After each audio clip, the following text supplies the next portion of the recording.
నిడమలూరు భారీ ర్యాలీ. ప్రకాశం జిల్లా టంగుటూరు మండలం నిడమలూరు గ్రామంలో ఈరోజు మన ప్రియతమ నాయకులు కొండపి ఎమ్మెల్యే అభ్యర్థి ఆదిమూలపు సురేష్ నామినేషన్ వేయించున్న సందర్భంగా నిడమలూరు గ్రామం నుండి బల్లంరెడ్డి రమణారెడ్డి, వాకా బాలకృష్ణారెడ్డి ఆధ్వర్యంలో భారీ ర్యాలీ. సుమారు 300 మందికి పైగా కార్యకర్తలు, నాయకులు మరియు అభిమానులు భారీగా పాల్గొన్నారు. ఈ కార్యక్రమంలో పాల్గొన్న నాయకులు రాఘవరెడ్డి, తెల్లబాడు రామారావు, కృపారావు, గుజ్జు రామకృష్ణ, హై స్కూల్ మాజీ చైర్మన్ పిడుగురాళ్ల గోవిందరావు, మేలం వెంకట్రావు, గురుమూర్తి, దేవరపల్లి సిద్ధయ్య, ఎంపీటీసీ చిన్నమ్మాయి పాల్గొన్నారు.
ఇంటర్వ్యూ ఫోన్ చేయని సార్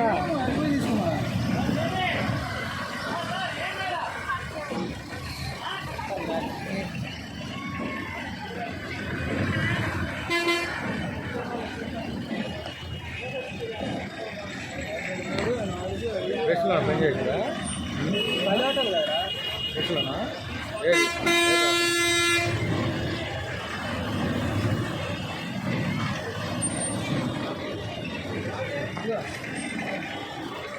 ఒరే ఉన్నది ఒకటే రా చెప్తున్నా